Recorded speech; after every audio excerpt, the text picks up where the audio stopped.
Hello, everybody. My name is Luke Stapley. I'm the marketing director here at Cocos, and it's great to talk to you guys. We've got a really exciting and wonderful discussion we're going to be talking about. We're going to be talking a lot about what makes money with hyper-casual games. I mean, a lot of you are here not only for the fun of making games, but also for the money. So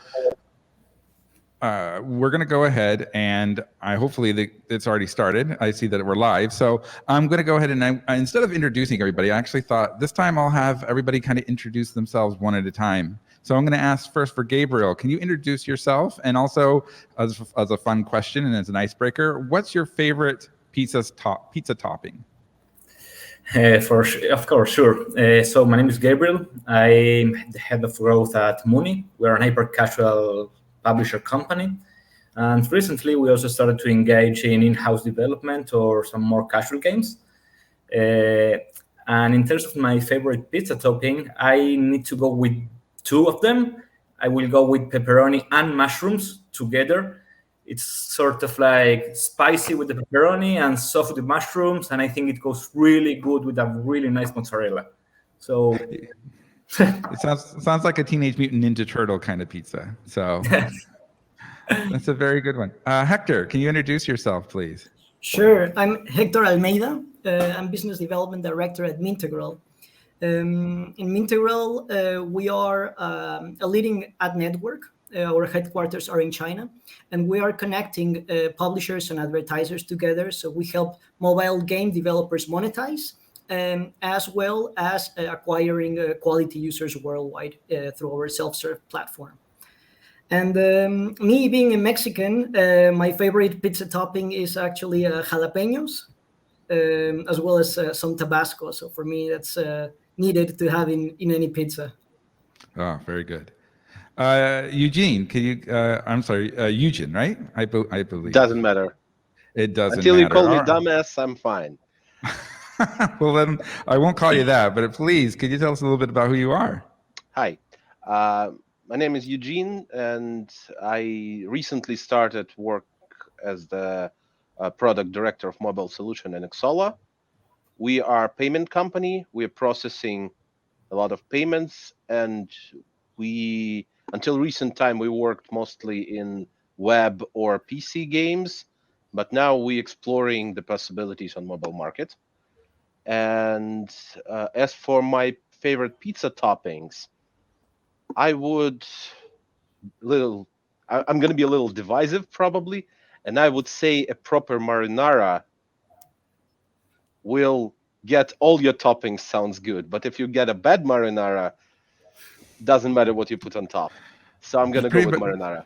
Yeah, pretty much tells you exactly how well the pizza place is going to be if you could get a nice marinara. Harry, can you please introduce yourself and what TopOn does? Yeah. Hi, I'm Harry. I'm Harry from TopOn. TopOn is a mediation platform, and we are the top one mediation platform here in China. But of course, we do cooperate with the developers and the publishers globally. And right now, we do work a lot of game developers and publishers, and also work with a lot of ad networks. And really happy to see all of you here. And I can see Cocos, also Mintegral, are two of our partners already here. So yeah, pertaining to my favorite pizza topping, maybe is pineapple. Oh, I don't know whether it's weird or according to my flavor, I think it's pretty good here. Yeah, there's a very divisive fight against pineapple being on pizza. So yeah. I'm guessing you're on the other side. I'll go ahead and give my favorite. I just love a regular pepperoni pizza, especially very spicy pepperoni. What I do is I work at Cocos. What we do is we do a game engine. We have a Cocos Creator, which is our game engine, and it works with both exporting to HTML5, but as well as iOS. We have Android. We recently had a game that came out on Steam with one of our developers. And so if you're looking for a really fun game engine that really works well with multi-platforming, we'd love you guys to try our out.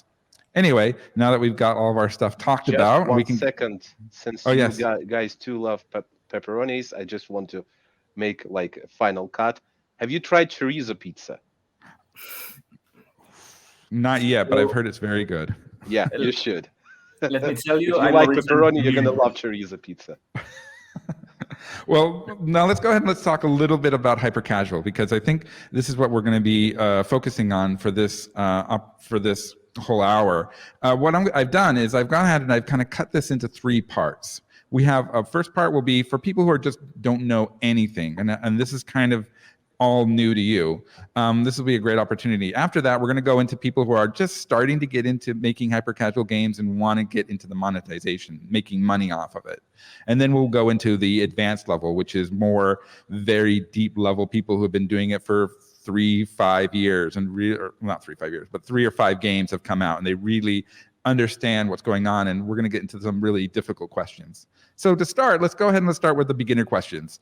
And I'm going to start with you, Hector, because you're probably one of the people who know about this. We talk a lot about we talk about like ad mediation. We also talk about ad companies, and Mintegral is an ad company. So for a hyper casual game developer, what should they expect when they come to you and when they start to work with you? So obviously, at Networks, the main goal is on one side to help publishers with their monetization as well as user acquisition. So when they come to us, we understand what are they doing. We try to give them some guidance on best practices, etc. But the main and the most important thing is that we will help publishers to generate more revenue, monetize their users worldwide in different countries, and on the other side to help them acquire quality users that will keep their games with enough users to keep monetizing and keep growing the revenues. So obviously it is important to find the right networks that will engage or bring the users that are the right users for specific games or game categories or specific countries, as not all ad networks are the same, as well as find the right mediation that will actually be able to connect to the networks that you're looking for. Okay, and then Harry, I mean, you're working as TopOn. TopOn, you guys actually work with a lot of these kinds of companies, and you do something called ad mediation. Can you explain very quickly what ad mediation is for those who are just getting into monetizing their games? Yes. So TopOn is a mediation platform, as you have said. As TopOn, we do work with a lot of game developers, and what we do is help them to cooperate with various ad networks in this market. So as an ad mediation, we can help realize SDK interfaces, encapsulation, also data combining and analysis, and also set flexible configurations. So ad network can really help especially hyper-casual games to do ad monetization. Yes. And as for your question, yeah. Go ahead, Harry. Go on. Yep. Yeah, as for your question, you have to just ask for Hector. So yeah, not like Mintegral or Ad Network, we do provide a comprehensive service and a solution to the hyper game developers to do ad monetization. Yeah. Yeah, so what we talk with a lot of the younger people, we talk about is like you want to have ads shown on your game, and you could either do it through working with one direct company and then have them directly working with you. We've talked about Unity ads, we've talked Iron Source, Mintegral, some other great ones, and then there's also companies like TopOn, which also do they kind of work with all of them, and then they kind of try to bid you to give you the best kind of thing, and both of them work for different styles, right, Hector? Yeah, correct. So at the end of the day, what is important is on one side to choose the right networks that will help monetize the audience that you're looking for. And the mediation platform, what we recommend is to use mediation platforms like TopOn that support obviously a big range of networks, but also that have the ability to do bidding.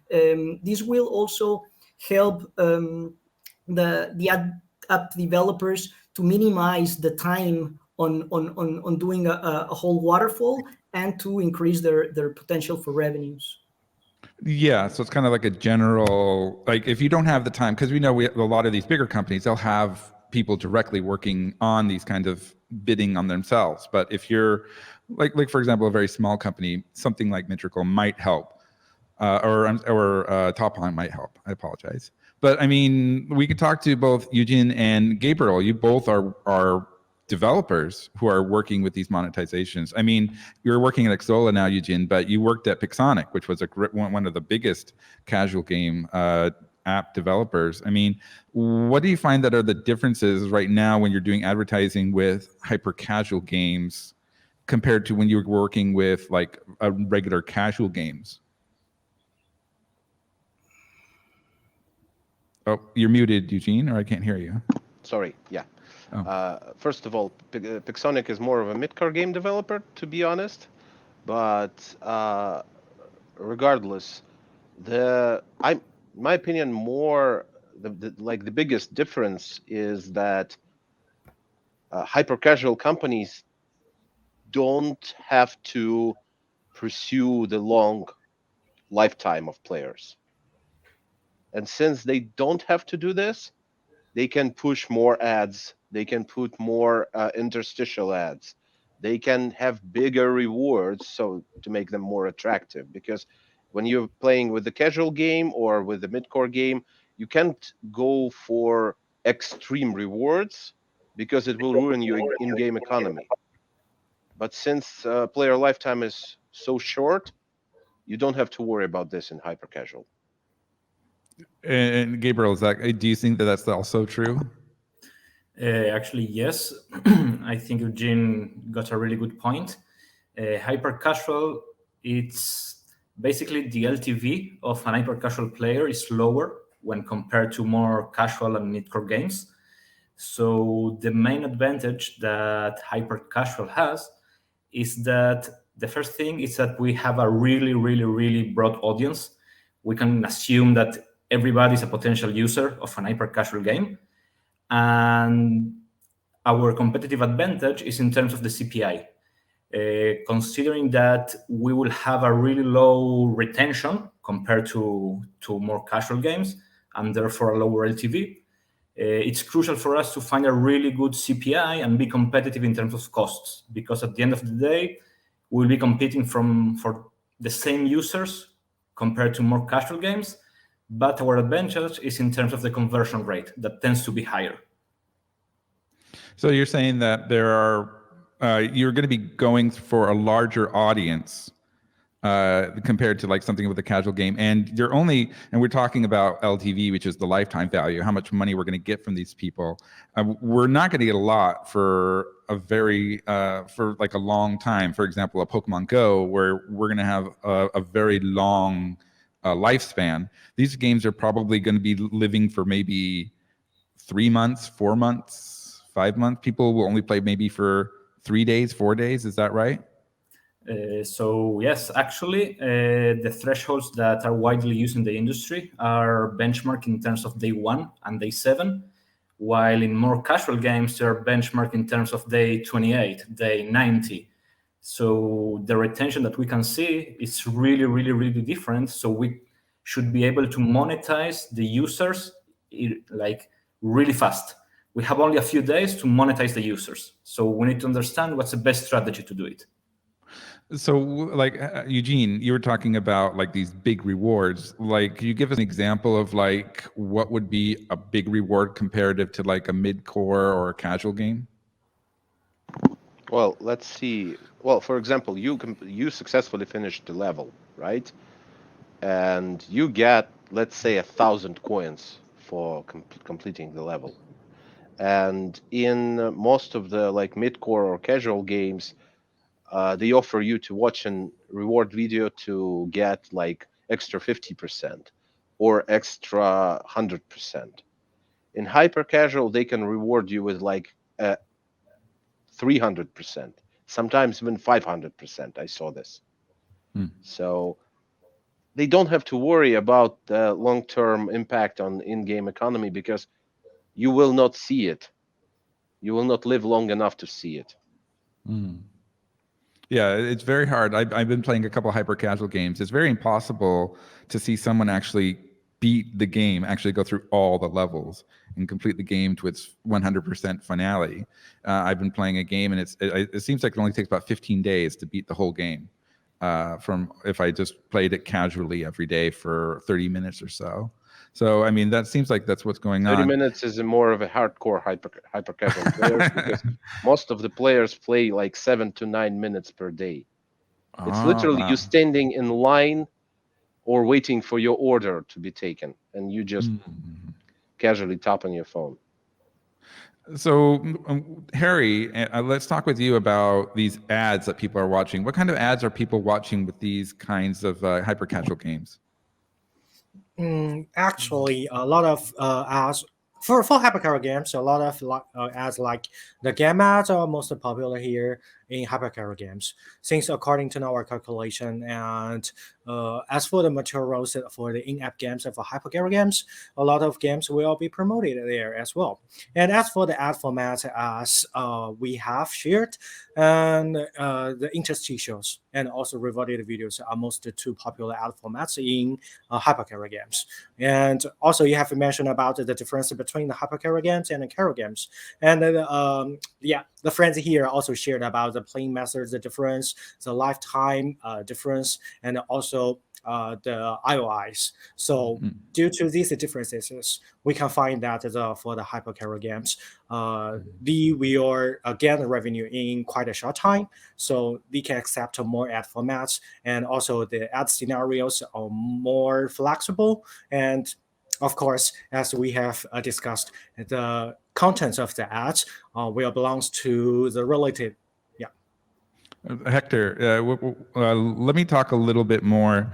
I'm starting to kind of run out of time here for this beginning part, but can you tell me, like, what are some of the like hot kind of trends with these kinds of ads and also these kinds of games that you're seeing in your group? Oh, you're muted. Hector, you muted. Sorry, the trends that we're currently seeing in hyper casual games are changing very, very often. So the trends are changing even every quarter or every month. What we're noticing right now is that more and more games are being developed, taking into consideration the relevant news happening in the real world.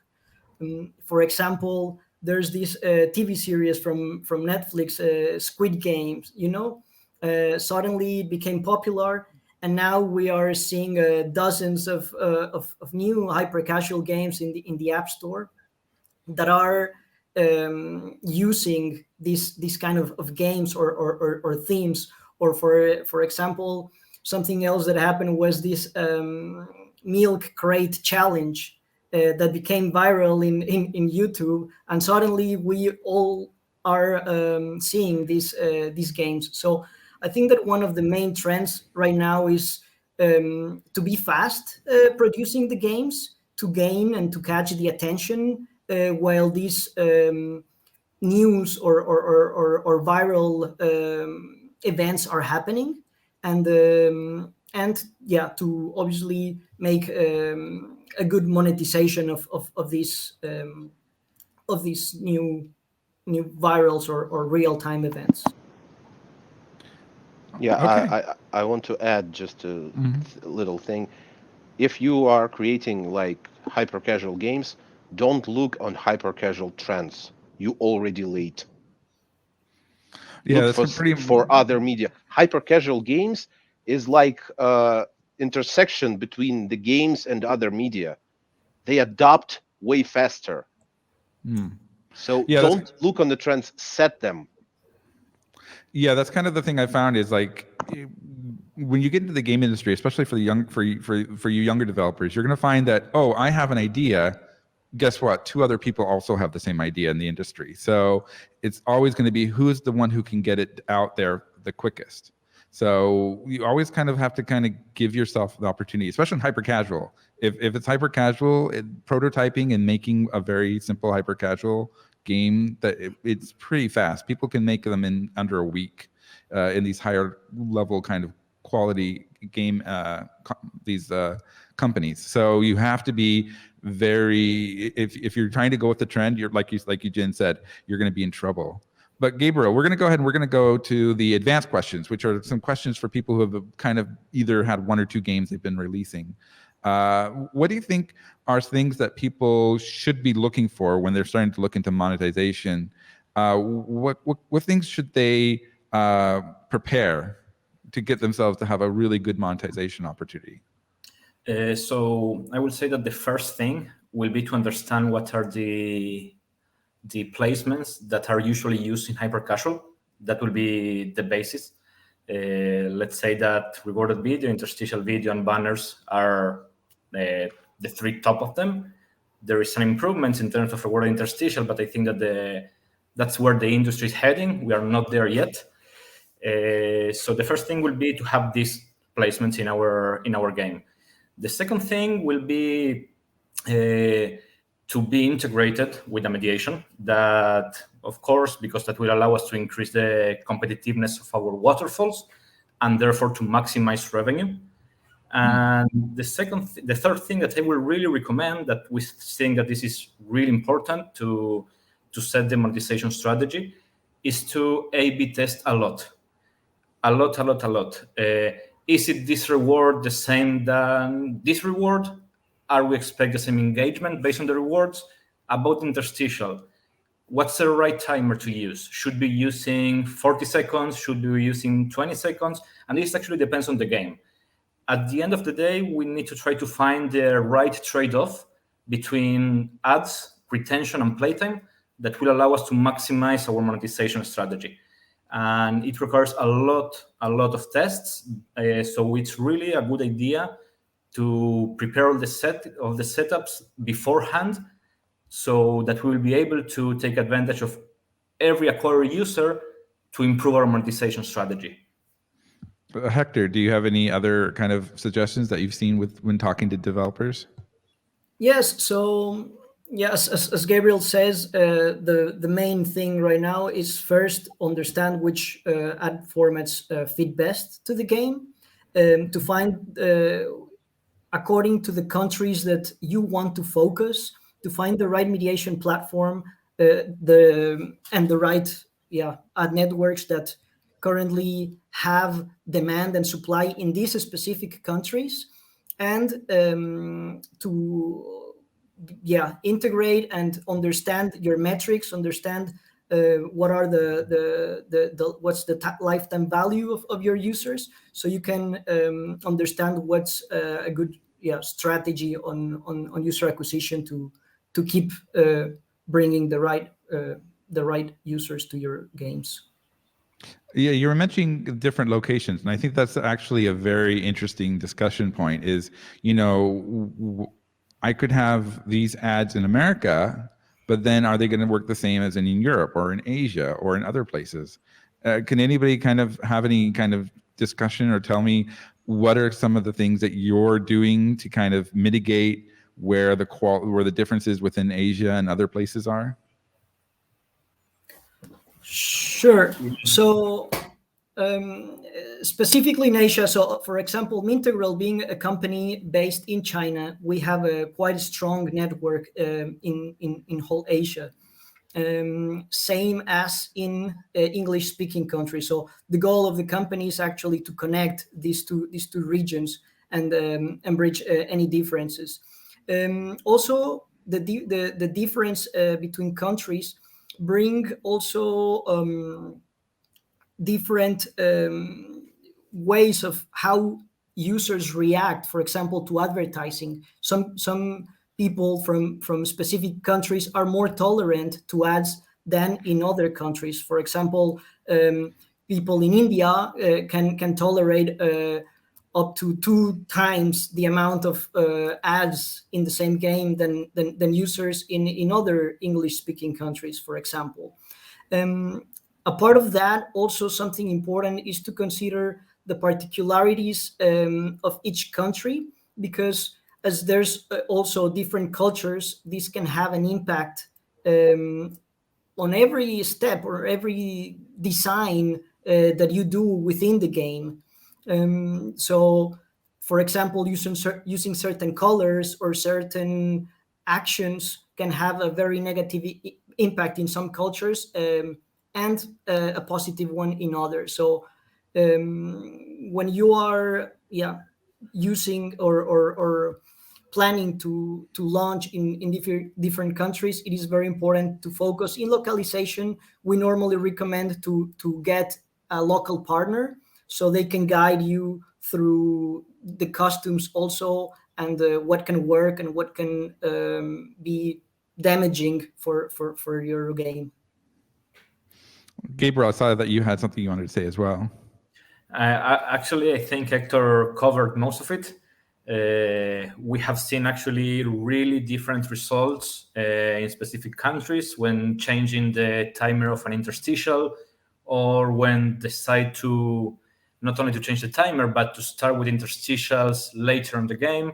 And actually, we saw that in terms of retention, the trade-off was so big that the retention increased so much because of showing some less interstitials, that the LTV end up increasing.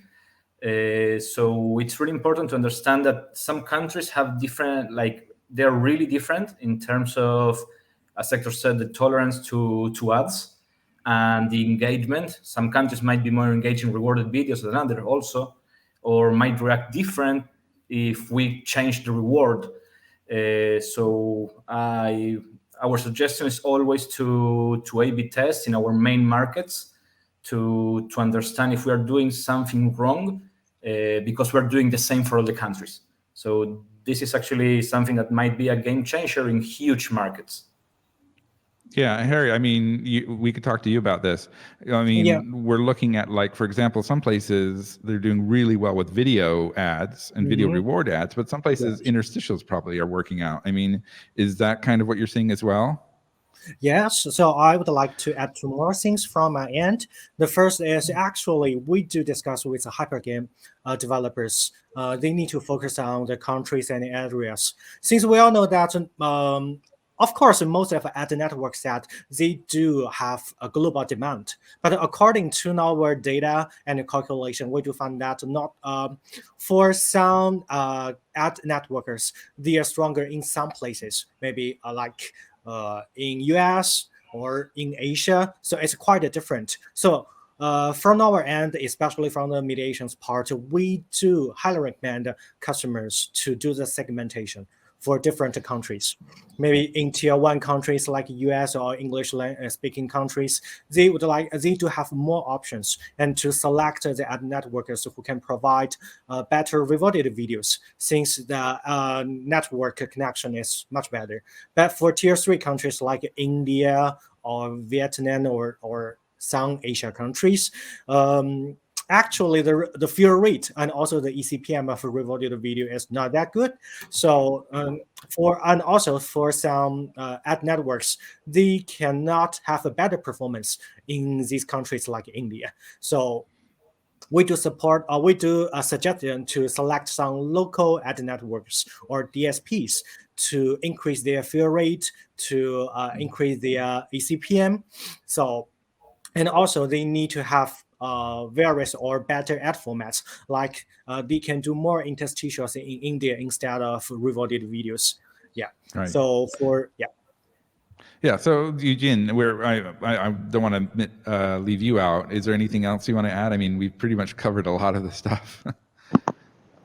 Yeah, I want to add one more thing, like from developers' standpoint. Like, guys, if you see a successful games, remember, pretty much all the tricks there were made by professionals. Don't go out there on your own. Find yourself a partner, find yourself a publisher, find yourself an agency which will cover your butt when you need it. Yeah, and that's something that we talked a lot about, especially in today. I think that's something about 2022 that we're finding is becoming a bigger issue. I mean, here in China, I'm just going to say right now is that working on your own to try to bring your game into different countries is impossible now. You have to find some kind of publisher, and in hyper casual, it's been this case for forever, I believe, right, Gabriel? Where you need to find, it's almost impossible to be the Flappy Bird of 2022 now. You have to find someone that can help you kind of bring your game out, right? Yeah, it's really talking from the publisher perspective. It's really hard to publish a game nowadays. The market is really, really, really competitive. Trends change every month, sometimes even every week.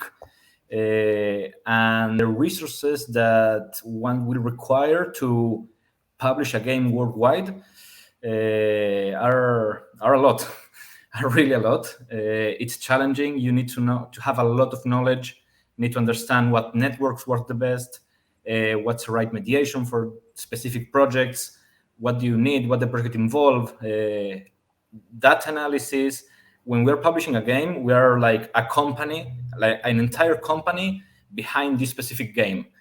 So it's really challenging. And we also know that the organic effect is not what it used to be because of the saturation of the market. So now to rely only on organic users, it's really challenging, and we wouldn't recommend it.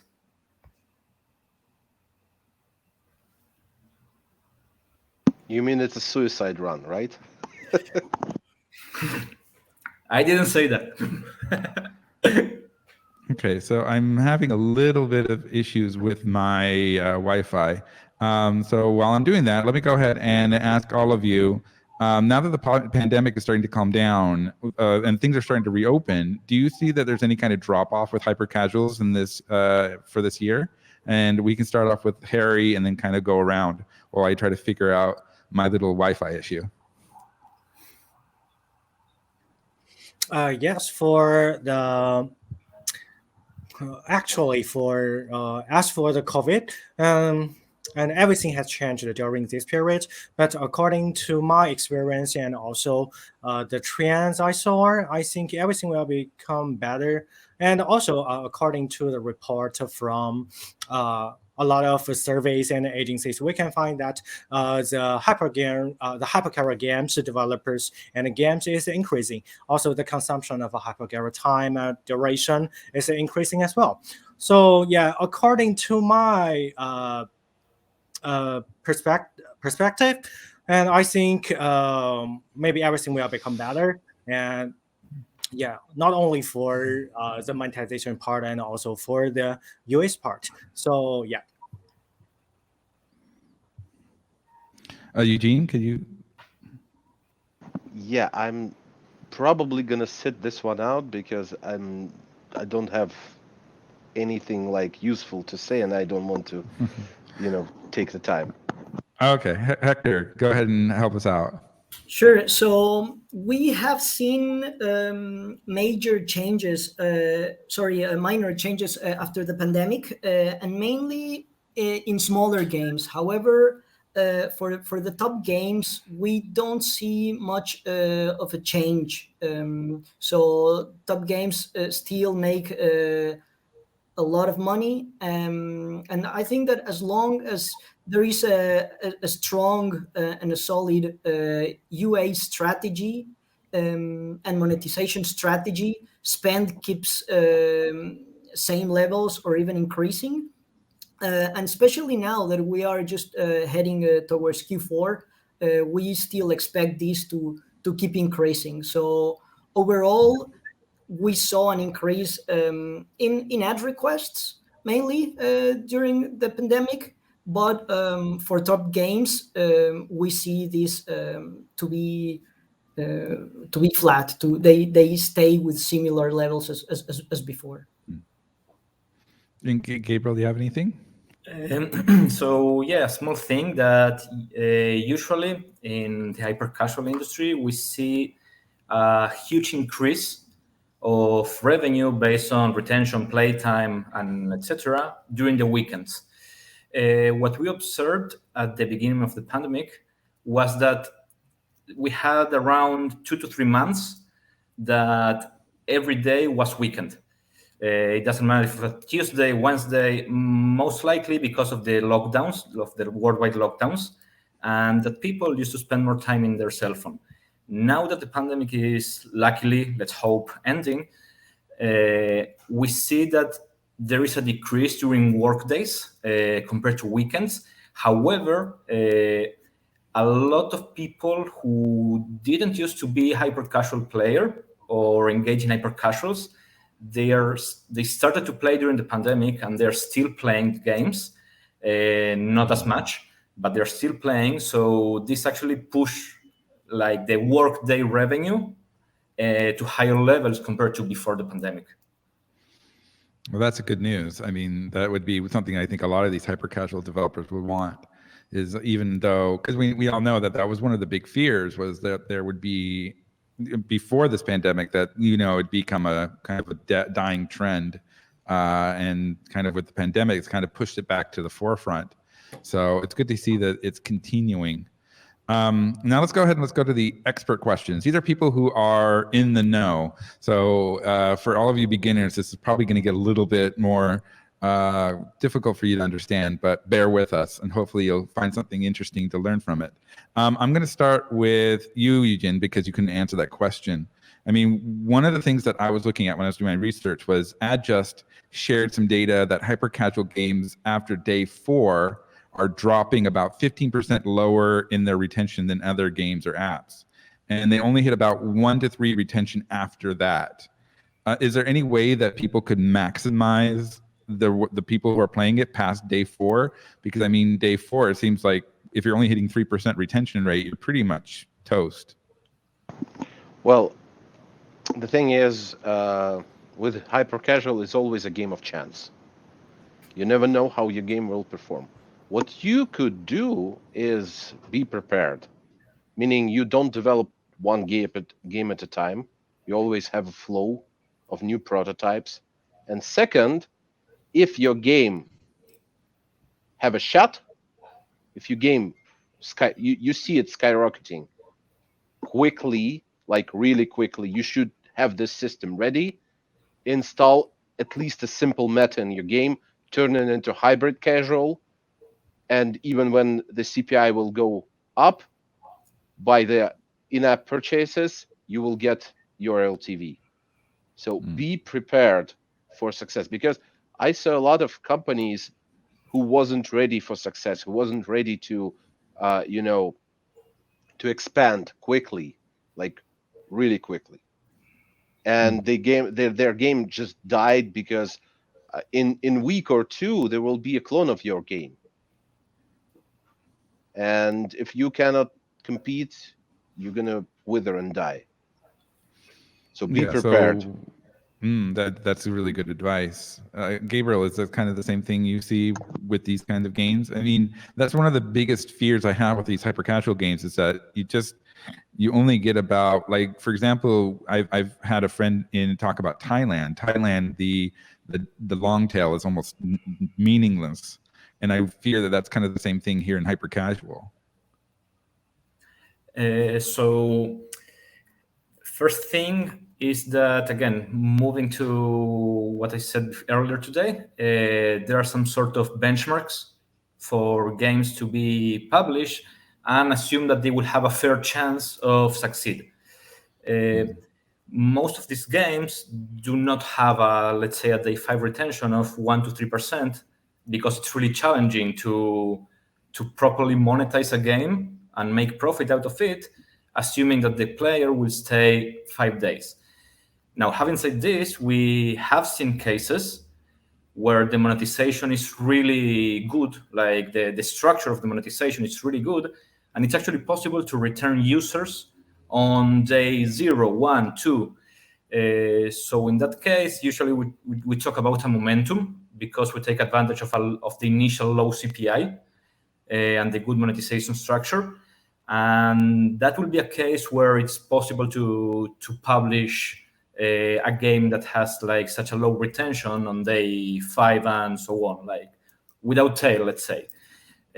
Now, a good strategy to try to improve the LTV, assuming that it won't be possible to increase retention on day 5 and after that, will be to try to improve retention and playtime on initial days.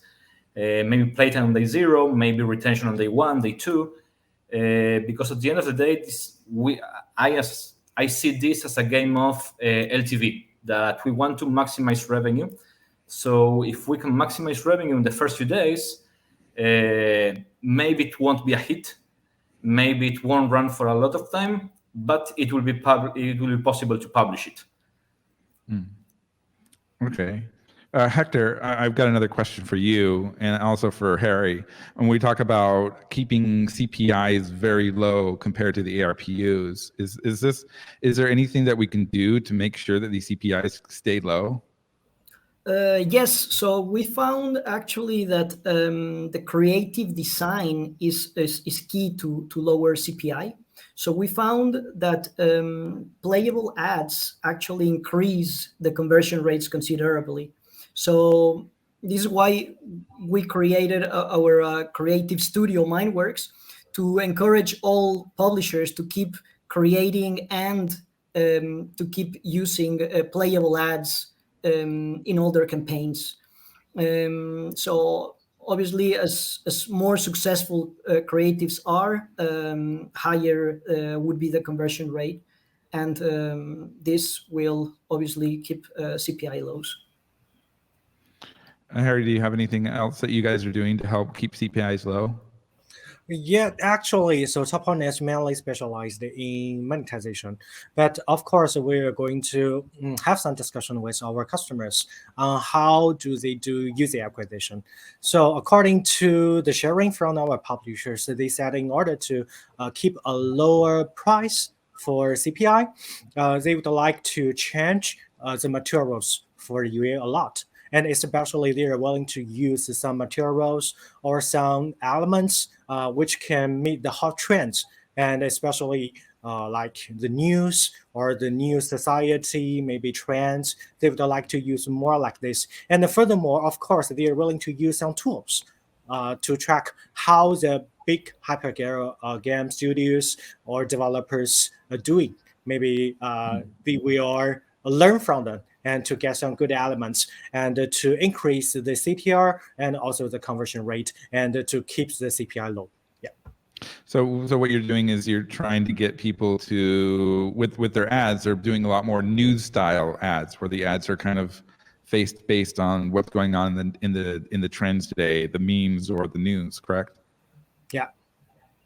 Yeah, I've been seeing that a lot, especially with here in China. We've seen a lot. I've been watching a lot of these hyper casual game ads, and it seems to be that they're working very closely with what's going on in the world, and it's pretty funny. Yeah. Some of the ads are actually very very simple, like a 5-second recording if someone wants to hit them over the head with a chair, and then they see the game that they're playing, and then they stop.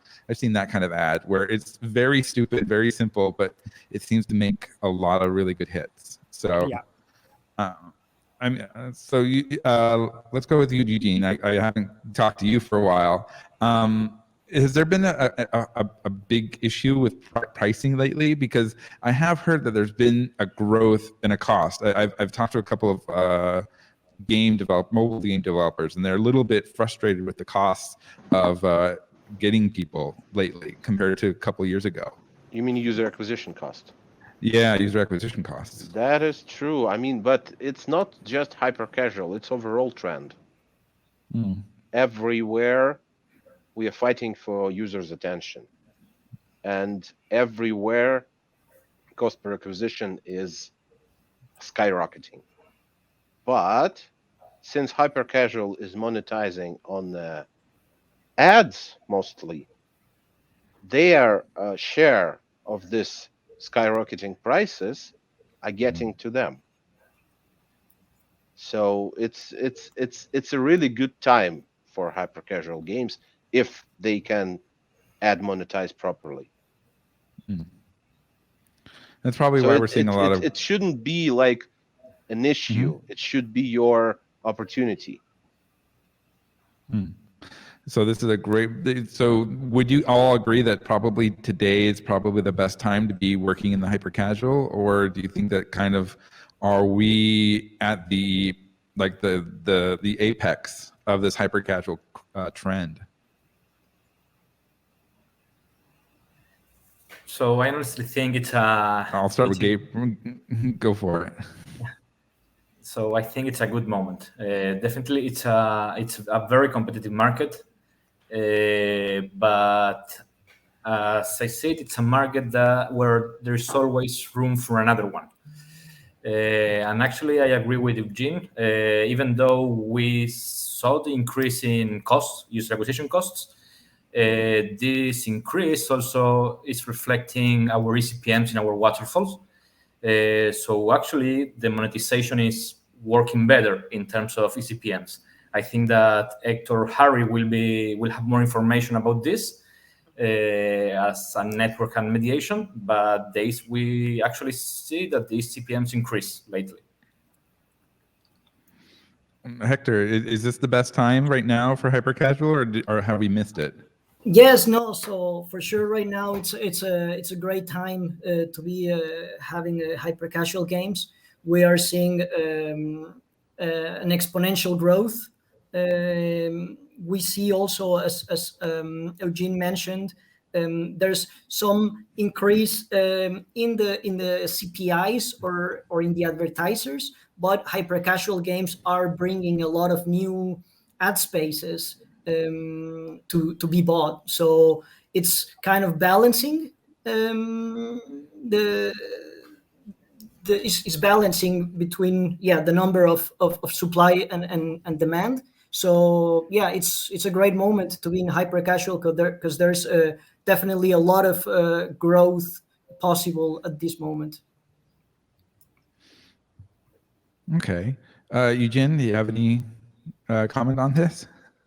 No, I think guys got it covered. So let's go for the next question. Let's go to the next question. All right. Well, then let me see if I can find a really good one. I talked to a couple of the developers before coming in there, and I always like to get like an information from them. And one of them was saying they have a very small budget, like a very, very small budget. What should they do to get their engagement up? Like, what are some of the steps that you think, like, if anybody is just starting up by themselves, what should they be looking at? Go for publisher. Like Is to any game developer, not just hyper casual. You don't have budget, you go for publisher. You don't have expertise, you go to publisher. You need a partner, you go to publisher. That's why publishers exist. Is that agreed? Do you agree with that, Harry? I mean, it seems like you were laughing as well. Yeah, I do agree with you saying, Eugene. Yeah, you're right. Yeah, I think that's kind of one of the problems that we're having. I think in today's game industry is that we originally, you could have done this all by yourself, and in some ways, some people can still do it by themselves, but it's becoming so detailed, and there's so many really good publishers that know the data that not having them to be a part of your partnership it seems like it's a little bit suicidal. I mean, that's kind of one of the things that Gabriel, what are some of the things that you guys are helping out with these hyper casual developers that they might be missing out on? So basically, with everything, let's put it in the following way. We have a team of game designers that have experience on how to increase retention, how to increase playtime, how to monetize, how to make the game looks better, what are the colors that will work for this genre. We have a team of creative marketing that has the ability of prepare amazing creatives to advertise our games that will drive to a really good conversion rate and therefore will give us the ability to scale via low CPI. We have a user acquisition and monetization team that understand how to monetize in specific countries, how to use the timers in different countries, how to run A/B tests, how the UA platform works, how to start, to set the strategy, understand what the difference between a pre-launch, soft launch, hard launch, mature game. Look, personally, every time that we start working, that we will be publishing a new game, I sit with the developer and I explain to him what the strategy will be. We always want to have the developers involved because we want them to know everything. We want everything to be as clear as possible. This is what we're doing, and this is also a really good opportunity for developers to learn. And of course, we have the other issue that was already mentioned, the budget. To scale a game and to test a game and to prove a concept, you really need to invest on it, but in a wise way. It's not just to waste money. We need to understand where we're spending, how we're spending, and for what's the objective that is making us to test a prototype or a product with budget. So I would say that the publisher is really important. Yeah, it seems like the wild, wild west of hyper casual, where you could just kind of go out there and make money. It just is gone now. There's just too many scientific stuff going on. We've got about 10 more minutes before we have to get out of here, maybe a bit 5 more. Let's go ahead, and I want to get at least one really good thing or a good set of advice that you have for any of these developers who are coming into the hyper casual games or wanting to get better at their hyper casual game monetization. And I'll start with Gabriel. Do you have anything? So yes, something that we see, it's really hard to make an hyper casual game that will work. It's not easy.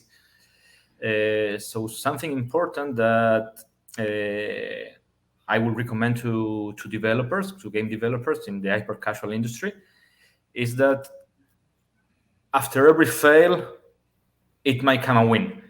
So just keep on working, because it's really hard. You need to be on the right moment, in the right position with the right prototype to be able to succeed. But we have seen that most of the developers that actually succeed are the ones that had a lot of failures before. So it's a complicated market, but it's really doable. Big publishers are publishing. Only this year we publish around 10 games, and many other publishers are publishing a crazy amount of games. And day after day, there are more publishers. So that means that people are publishing games. So keep on working. Okay, Hector, do you have any comments?